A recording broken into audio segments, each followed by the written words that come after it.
নমস্কার, তোমাদের সবাইকে সানা স্মাইল এডুকেশন সেন্টারে স্বাগত জানিয়ে আজকের ক্লাসটি শুরু করছি।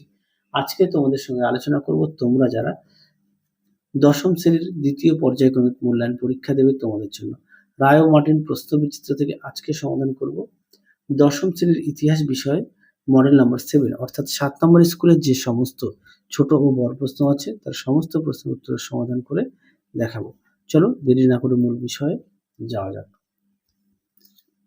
দেখো, প্রথমেই আছে বিভাগ কয়ে একে আছে 1857 সালে বিদ্রোহকে ভারতের প্রথম স্বাধীনতা যুদ্ধ বলেছিলেন। উত্তরটা লিখবে বিনায়ক দামোদর সাভারকার, অপশন খ। দুই দেখো হিন্দু মেলার অপর কি নামে পরিচিত? উত্তরে লিখবে চৈত্র মেলা, অপশন ক। তিনে দেখো বাংলার মুকুটহীন রাজা নামে পরিচিত ছিলেন সুরেন্দ্রনাথ বন্দ্যোপাধ্যায়, অপশন গ। চারে দেখো বেঙ্গল কেমিক্যালস এর প্রতিষ্ঠাতা ছিলেন আচার্য প্রফুল্লচন্দ্র রায়, অপশন গ।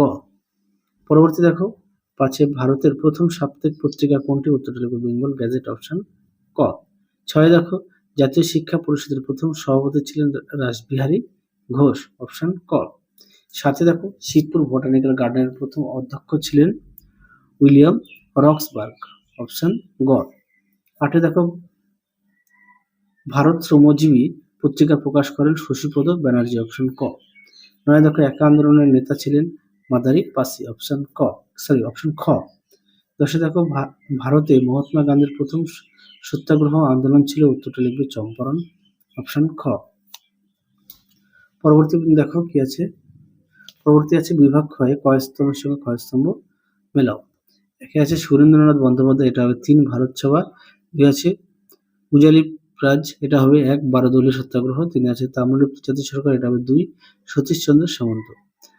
প্রথমে আছে গভর্নর জেনারেল ও ভাইসরয়ের মধ্যে পার্থক্য। এই প্রশ্নের মান হচ্ছে 2। দেখো পার্থক্য আমি একটু ছোট করে লিখে দিয়েছি। হ্যাঁ, প্রথমে দেওয়া আছে গভর্নর জেনারেল আর হচ্ছে ভাইসরয়, এটা হবে ইস্ট ইন্ডিয়া কোম্পানি আর এটা ব্রিটিশরা।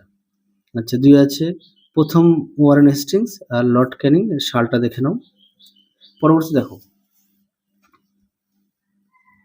তোমরা পাঠ্য বই থেকেও পড়ে নিতে পারো। 2 দেখো জাতীয় শিক্ষা পরিষদ প্রতিষ্ঠার কারণ কি ছিল?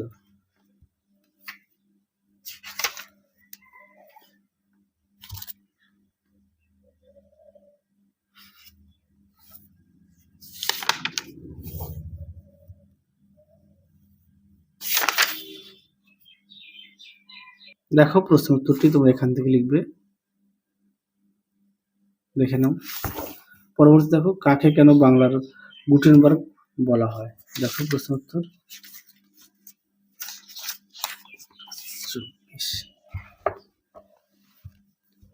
দেখো উত্তর।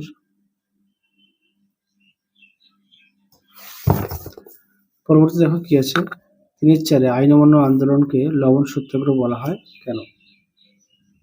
দেখো প্রশ্ন উত্তর।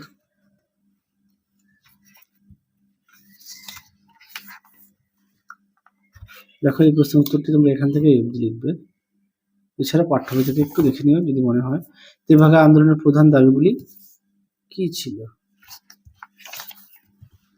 দেখো প্রশ্ন উত্তর। দেখো উত্তরটি, তেভাগা আন্দোলনের প্রধান দাবিগুলি কি ছিল? এখান থেকে এই পর্যন্ত উত্তরটা লিখবে।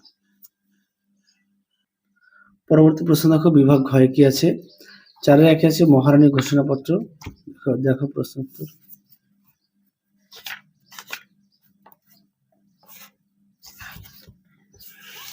দেখো প্রশ্ন উত্তরটি সুন্দর করে দেওয়া আছে, তোমরা অবশ্যই পড়ে নিয়ে লিখবে।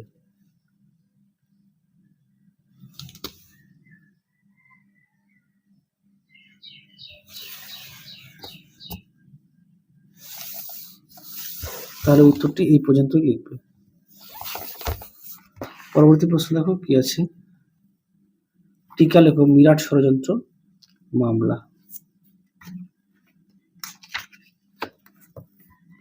দেখো প্রশ্ন উত্তর।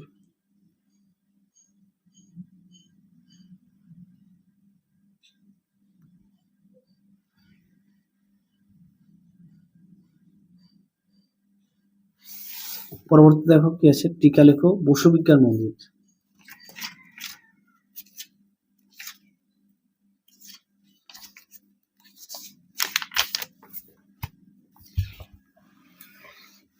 দেখো প্রশ্ন উত্তর।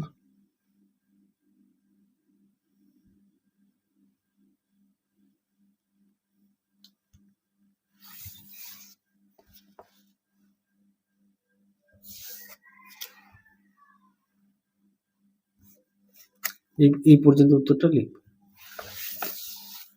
পরবর্তী প্রশ্ন দেখো, বিভাগ উময়ের কি আছে? 5-এর 1 দাগের প্রশ্ন। প্রশ্নটা একটু দেখে নাও।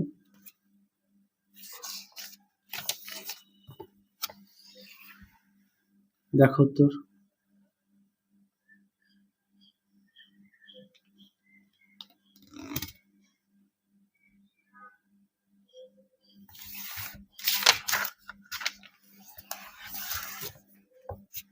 দেখে নাও, এই পর্যন্ত উত্তরটা লিখবে।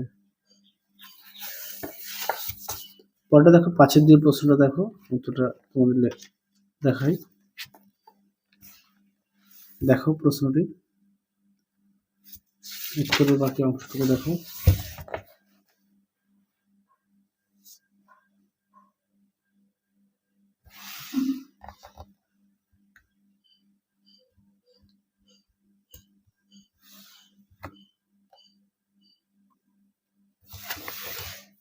দেখে নাও, এই পর্যন্ত উত্তরটা লিখবে। পরবর্তী দেখো, 5-এর 3 বিংশ শতকের ভারতে উপনিবেশ বিরোধী আন্দোলনে বামপন্থীদের ভূমিকা আলোচনা করো।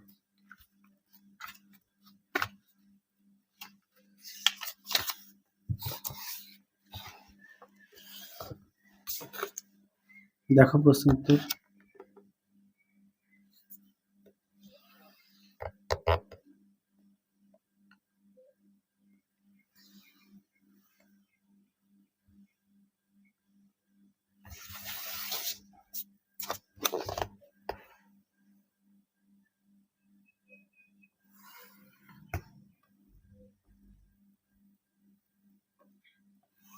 দেখো উত্তরের বাকি অংশটুকু।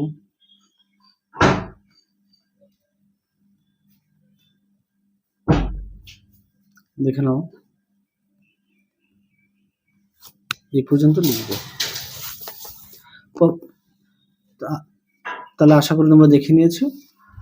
আর তোমরা অবশ্যই প্রতিটা বিষয়ে পাঠ্য বই খুঁটিয়ে পড়বে, পাঠ্য বইয়ের দিকে অবশ্যই গুরুত্ব দেবে। তোমাদের আগের ভিডিওতে সমস্ত বিষয়ের রায় ও মার্টিন মডেল সেটের সেকেন্ড ইউনিট টেস্টের মডেল সেটগুলো সমাধান করে দেওয়া আছে দ্বিতীয় পর্যায়ক্রমিক মূল্যায়নের।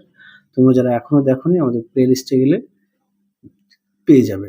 তাহলে চলো, আজকের মতো এখানেই সমাপ্ত করছি। আবার দেখা হবে তোমাদের পরবর্তী ভিডিওতে। তোমরা সবাই সুস্থ থাকো, ভালো থেকো। আজকের মতো টাটা।